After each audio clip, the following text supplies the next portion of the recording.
Okay, back to the cycle class. So if you guys remember, the last couple weeks we've been breaking down alcoholism, drug addiction, and the threefold disease that it is. It affects the mind, the body, and the spirit. So now we're on the spirit piece, and it's called spiritual malady, and it's a chronic disease. A malady is a chronic disease that gets worse and worse, and it never gets better. So what I didn't understand about the spiritual malady is that I was suffering from spiritual malady. My spirit was sick before I started drinking and using.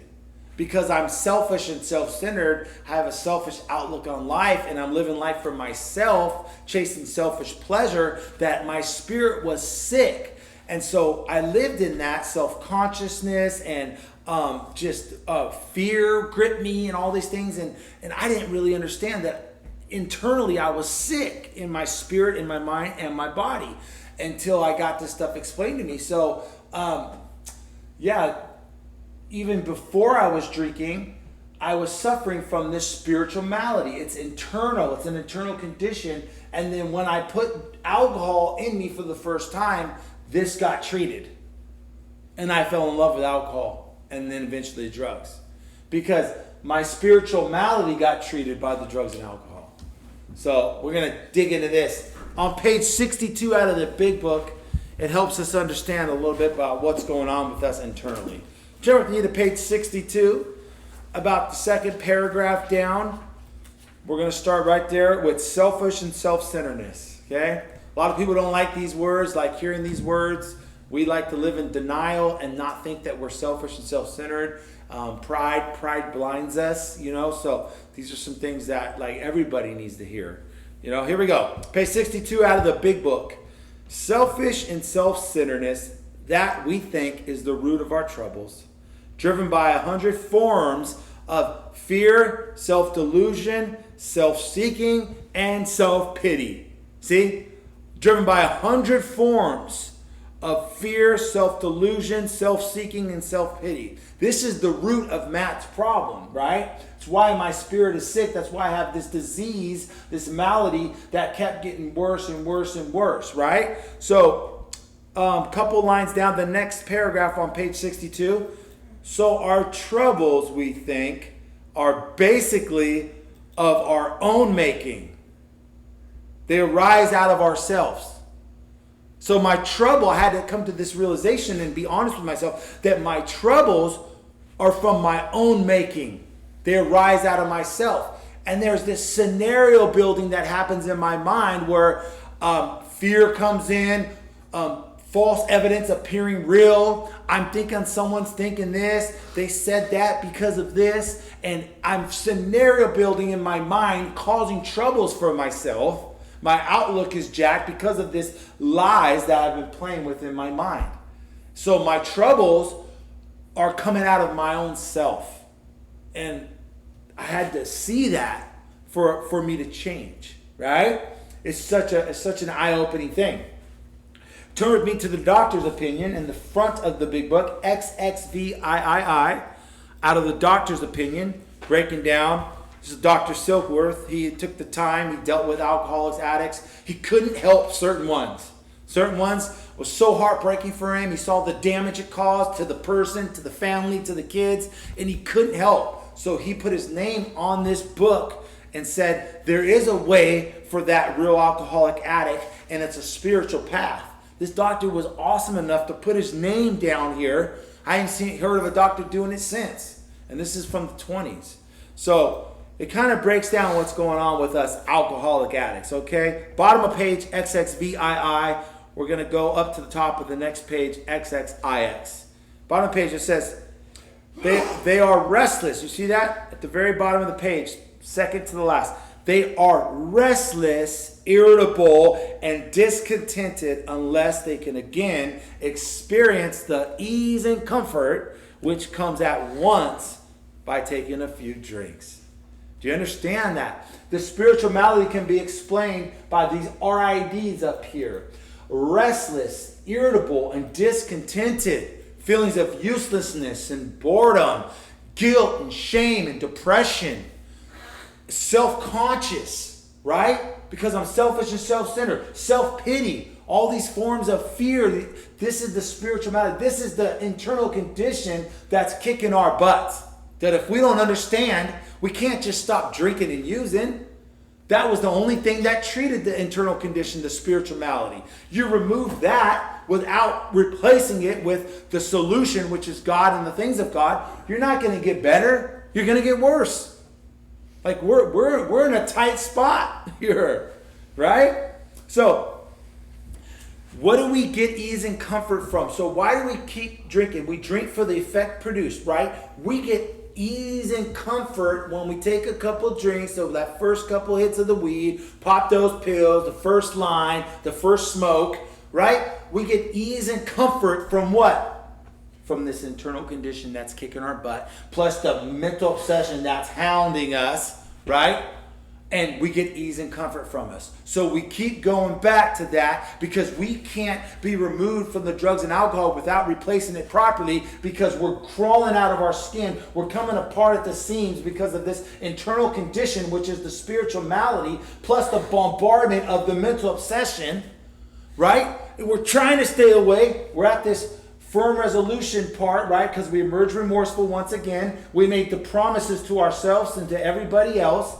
And we're sitting in this period coming apart at the seams because we're trying to stay away from drugs and alcohol, but we're not treating the spiritual malady and the internal condition with God and the things of God. And then we keep going back and keep going back because we want that ease and comfort that we can only sit in the malady for so long, right? Some people longer than others.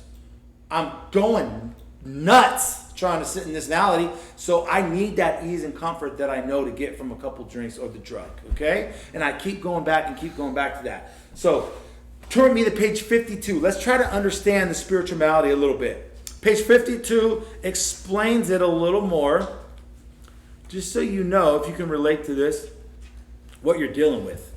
Okay, page 52, out of the big book, halfway down the page, it says, we were having trouble. See if you can find it. Couple lines into that, second paragraph we'll call it. Okay, ready? We were having trouble with what? Personal relationships. Check. Do a check. Were your personal relationships just fine and dandy? Like a tip-top shape for personal relationships? You know, mine weren't. Okay, what's next? We couldn't control our emotional natures. Roller coaster freaking central, right? Up and down, up and down, up and down. And we go to the doctors and what do they say? Oh, you're bipolar. Really? You're bipolar? Maybe you have a spiritual malady, selfish and self-centeredness, that you've been living this way for so long. You found things to treat it that aren't making things better for a time maybe, and now the consequences are coming and we keep going back to it. So our life's a mess. This emotional natures that we don't have under control, right? So what do they say? Oh, you're bipolar. Guess why? Because they want to give you a pill so they can make more money. Follow the money trail. I forget this sometimes. It's always about money. Always. Money and power. Even with what's going on right now in the world, in today's world, it'll be traced back to money. Absolutely every time. I forget that. So you're having these problems with your emotional natures. You go see a doctor and they tell you what? You're bipolar. Why? Because they're making money off the pills that they're prescribing you. Why don't we try a spiritual path and let God work on our spirit and our outlook in life and watch these people one after another straighten out? Why don't we try that first? And then we can look other places to try to get well. Okay, what else? We were a prey to misery. Wow. We get this awesome chance to be alive, to live on this earth. Even most of us living in this country of having freedom, having support around us, having opportunity, and yet we're miserable. I know I was. Because of my selfish and self-centeredness and the actions I decided to take. After a time, I lost a choice around some of those as we're learning. No, I have a choice now. What's my choice now? To follow the spiritual path. And I seem to be in a good spot. We'll get to some more of that later. So I was a prey to misery. Why? Why am I so miserable? You know? The spiritual malady, I can't shake the spiritual malady. I keep going back to the thing that makes it even worse. Right? Like grabbing a hammer and I have a headache, so I hit my head with the hammer thinking the headache is going to help. This is insanity, right? Because we're not understanding what's going on internally, probably, is what's going on. Okay, now listen. What's the next one? And depression. And depression. More pills are prescribed in America for depression than anything else. Everybody's depressed. I have depression. I have depression. Maybe because you're selfish and self-centered. Have you ever thought of that? Maybe the depression is a direct result of how selfish and self-centered you are. And all you want to do now is talk about you and your problems, and the depression gets worse and worse and worse. And then don't forget, they have a bunch of pills for depression as well. And then the money keeps pouring in and pouring in and pouring in. Can we try a different path? Connect with God and do the things of God, things that will beat down our selfish and self-centeredness, things that will level our pride and our ego, and try the humble route, the spiritual path, and watch this depression and misery and bipolar symptoms, watch them go away. How about we try that? Oh, but we don't charge for that. You don't charge for that, right? There ain't no money in that, right? Okay, what else? We couldn't make a living. That's not really just making money. Like, think about our lives before. Where did we end up? Where did I end up? That wasn't living. My existing that I was, and I was still had a pulse barely, and I was alive and wandering around, that's not living. That is not living. That is a pitiful example of just being alive, right? We couldn't make a living. We had a feeling of uselessness. This is explaining the spiritual malady. A feeling of uselessness. No direction, right? Just like, dude, why am I even alive? Like, what's the whole point of this, right? It says this, we were full of fear. Full of fear. Fear is so deep in my life that I was in denial about fear because I didn't like admitting I was afraid of stuff. You know, and now I look back and like my decisions and my insecurities were just drenched in fear. This is the spiritual malady that is explaining. And if we can treat the spiritual malady, so many people will straighten out. You know, surrendering to God, seeking God, staying around like-minded people, taking the time to work with somebody else and share what you've been so freely given. When you do these things, you straighten out internally. Your outlook's better. Depression goes away. You're not so up and down, right? This stuff is amazing. Look at the next one. We were unhappy. We were unhappy. Just flat out unhappy.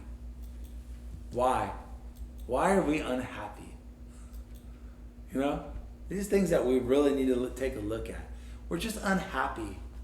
Could it be we've been living life the wrong way? Our focus has been off, and our focus is on selfish-centered outlook in the ways of the world and what the world's lies are telling us, and we're chasing those and chasing those and chasing those, and we just end up high and drunk again and on this miserable cycle. We're just unhappy. It says this, we couldn't seem to be of real help to other people. I was the one, always the one that needed help.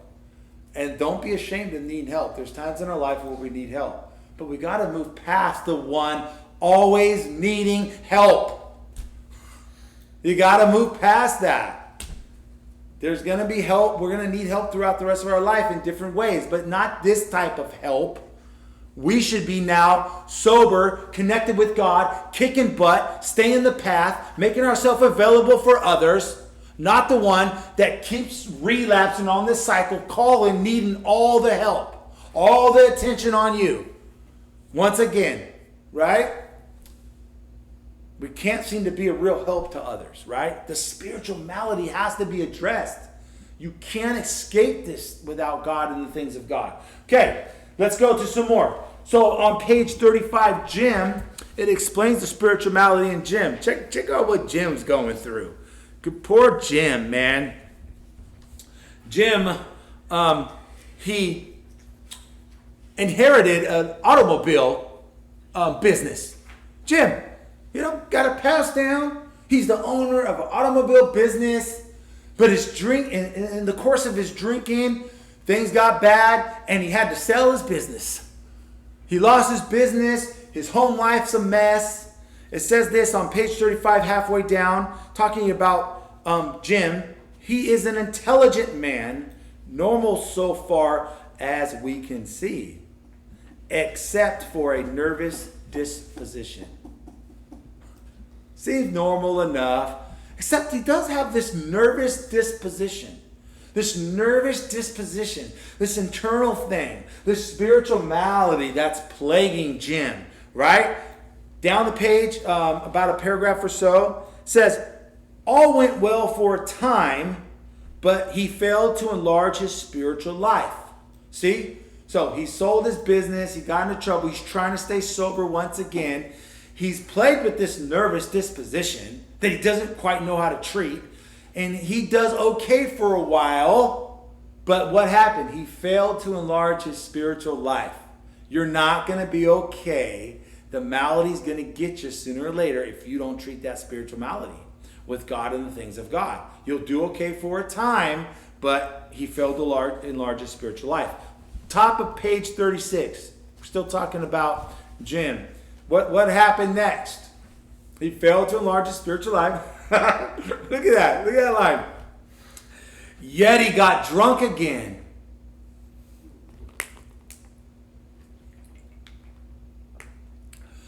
I mean, gosh, dang it. Like, when is it gonna stop? Dude, on the cycle over and over and over again. Merry-go-round Matt. He goes over and over and over. Do good for a little bit. Yeah, as time went on, those stretches of me doing good were shorter and shorter. That's my story. Yet he got drunk again. Why? Because he failed to enlarge his spiritual life. He didn't treat the spiritual malady. He removed the drugs and alcohol, the only thing he used to ever treat it, because it was becoming a problem. So I got to stay away from there, but I don't replace it and treat my spiritual malady, my internal condition, with God and the things of God. So I fail to enlarge my spiritual life. Even if I start to enlarge my spiritual life for a time and then I stop, you're going to get sick again. And then what's going to happen? Yet he got drunk again. Yet he got high again. Whatever you want to place in there, right? It says, we asked him to tell us exactly how it happened. This is his story. Jim's story. You ready? I came to work on Tuesday morning. I remember I felt irritated. Restless, irritable, and discontented. Okay, just a normal Tuesday. I love it. I love the fact that it was a Tuesday, right? Wasn't Monday. Wasn't Friday. It was Tuesday. Just a normal Tuesday. But he has this nervous disposition that the book explained, and he remembers waking up a little irritable that morning, right? So here we go. I remember I felt irritated. Why? That I had to be a salesman for a concern I once owned. You remember now, he had to sell his car dealership that he inherited because of his drinking, because of things got bad. So he sold it, and now he's working for that same car dealership. So that's kind of gnawing at him and eating at him, right? What else happened? I had a few words with the boss. This is the guy that he sold his inherited business to. Remember that. Okay? Had a few words with the boss, but nothing serious. You see this spiritual malady brewing in his life? and he's trying to stay away. He knows if he drinks or uses, everything's going to come crashing down. But it's starting to build. He's getting extra irritated, right? Life's happening. He's letting up on his spiritual growth. Said he failed to enlarge his spiritual life, right? He broke extra irritated. He's getting sick of the boss. This is a guy that he had to sell his business to. And so he's getting a little snappy with him. And who knows about getting a little snappy? Anybody? I know I do.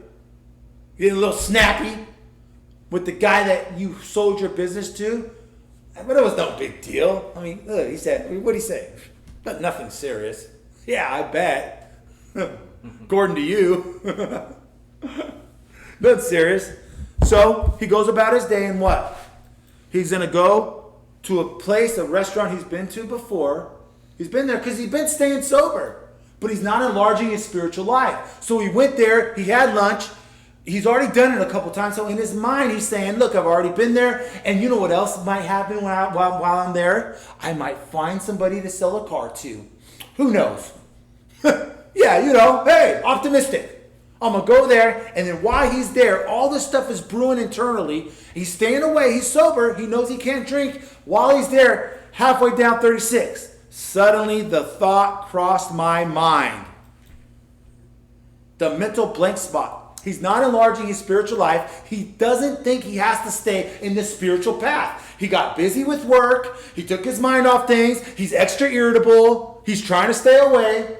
And all of a sudden, he went to a place that he's been to before. He's been there, had lunch and left. Went back to the place that he had to sell to somebody. Just, not growing spiritually. The thought crossed his mind. You don't know when your next relapse is coming. It'll just happen. If you think you cannot grow spiritually and stay on this spiritual path, you won't have a choice when you relapse. It'll just come. You do have a choice to stay on this path. That's your choice if you're a real alcoholic addict, okay? So, what does the thought say? Oh, this is a good one. That if I were to put an ounce of whiskey in my milk, it couldn't hurt me on a full stomach. What are we dealing with here? What was your thought? What was your last thought? Oh, I know. If I take a beer or two, I could do this and this and possibly get away with it. I've had so many of those.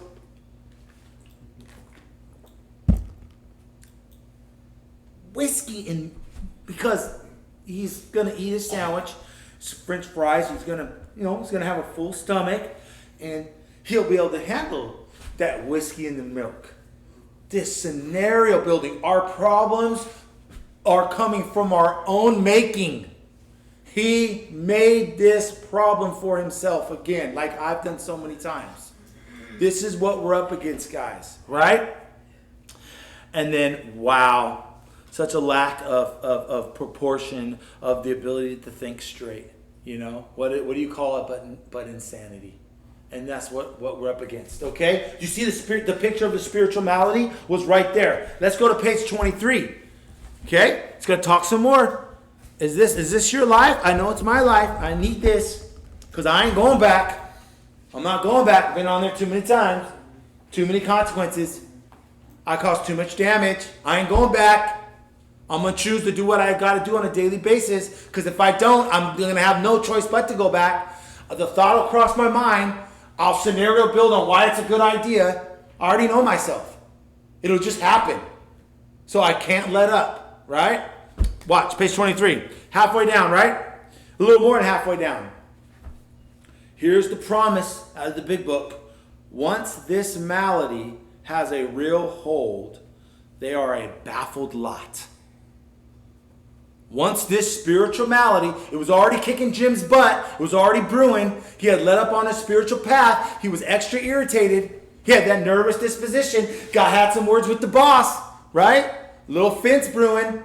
Stuff was coming in. Fear and feelings of uselessness, as page 52 described. He's unhappy. And the thought crossed his mind to put some whiskey in his milk. And there he is, off to the races, right? Because once that malady has a real hold, we are a baffled lot. We can sit in the malady for a little bit. I don't know, not me, not very long for me. You got to treat that spirituality. You can't treat it with drugs and alcohol anymore. If you think you can just live your life without drinking and using and not have a spiritual path and connection with God and not treat that malady, you've proved yourself so many times that the insanity will come back and you will drink and use. You have to have a spiritual path. Okay? It says this. There is the obsession that somehow, someday, they will beat the game. But they often suspect they are down for the count. Okay, let's go some more. Page 64. Page 64 out of the big book. We use the big book just like we use the Bible to guide us. If you can't line it up with the Bible or the big book, then I would question whether or not you should believe it. Right? This is the path that we follow. It works. Okay. Page 64. Halfway down. Okay? Now, we've been studying that selfish and self-centeredness is the real problem, okay? And it manifests in fear and self-pity and our instincts, our basic instincts are just all out of whack and we're doing weird things, right? So halfway down, being convinced. Do you see that? So are you convinced? Being convinced that self, what does that mean? That you, right, manifested in various ways was what had defeated us. We considered its common manifestations. Resentment is the number one offender. You think that guy Jim was resentful towards his boss? The guy he had to sell his business to? You think he was resentful that this guy now owned the business that he inherited? Right? Resentments, you can't let them fester and grow. Okay? That's why we work through the steps and get the 4th step and the 5th step. And we actually make those amends so we can get past some of this stuff and not relapse. Keep relapsing over the same thing. Work the whole steps. Have the miracle power of God that comes from working the steps, connecting you to God, and watch you move past some of this stuff that you've been drinking over. It's the number one offender, right? And what does it say? It destroys more alcoholics than anything else. From it stems all forms of spiritual disease. For we have been not only mentally and physically ill, we have been spiritually sick. Check this next line out. When the spiritual malady is overcome, we straighten out mentally and physically. We gotta address the spiritual malady. What's going on internally? The only way I know to treat it is with God and the things of God. And you will 100% guarantee not to relapse and not to get back on the cycle. But you gotta be very focused on it. Okay, now let's go a little bit to some of the solution that how we're gonna treat this alcoholism, drug addiction, this threefold disease. How are we gonna treat it? How are we gonna overcome the spiritual malady so that we straighten out mentally and physically? We're gonna keep at enlarging our spiritual life, because if we don't, the mental blank spot and the thoughts come in that we don't have a choice in the matter, rather we give into. We've already proven that to ourselves, okay? So let's go to page 43 and see what it says. Page 43 out of the big book. Okay, halfway down. Are we convinced of step 1? Have we gone over this enough that we are the real alcoholic addict, that we are suffering from alcoholism, drug addiction, this threefold disease? Okay, so pick up with me. Halfway down page 43, it says, there is no doubt in my mind. You see it? Halfway down 43. There is no doubt in my mind that you are 100% hopeless apart from divine help. Okay? So we're that real alcoholic addict. We're suffering from this threefold disease that we keep going back, keep going back, keep going back. We are 100% hopeless apart from divine help. So we need to find out more about this divine help, right? Had you offered yourself as patients at this hospital, I would not have taken you if I had been able to avoid it. People like you are too heartbreaking. Though not a religious person, I have found respect for the spiritual approach in such cases as yours. For most cases, there is virtually no other solution. There's only one solution to recover from this threefold disease, which is alcoholism. It's not alcohol that's the problem, it's alcoholism that's the problem. Okay? We got to overcome this malady with God and the things of God. He said, okay, here's the solution. Once more, the alcoholic at certain times has no effective mental defense against that first drink, except in a few rare cases. Neither he nor any other human being can provide such a defense. You or no other human is going to be able to help you. Not the wife, not your kids, not your boss, not moving, nothing.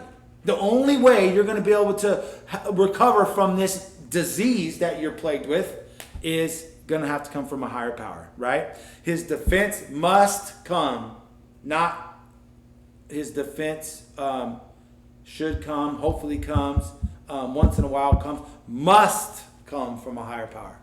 Okay? It's the only solution. God and things of God. Okay, we're winding up. Page 99, the bottom of page 99, going up to 100. Just a couple more reminders. Page 99, going up to 100. At the last sentence on 99, I'm going to remind everybody this, okay? 'Cause I need a reminder. Okay, page 99, the last sentence. Remind the prospect that his recovery or her recovery is not dependent upon people. It is dependent upon his relationship with God. Right out of the big book. The only way this is going to work if you have a relationship with God. So because we have a threefold disease, we have been given a program, not just a fellowship, showing up to meetings. That's a part of this solution. We have been given a program to stay in these three parts, okay? Since we have a threefold disease. It's recovery for the mind, working the steps, living the steps. What do the steps do? They connect you with God so that you can have a relationship with God. And you live them out. That's how you treat the mind piece, right? With the recovery side of working the steps and living the steps, connecting you with God, having a relationship with God. The body piece, you take your physical body 3-4 times a week around like-minded people for accountability, so you learn together, and it's a beautiful fellowship, right? Like meeting stuff. That's what some people just only do, that piece. And the real alcoholic addict will not last.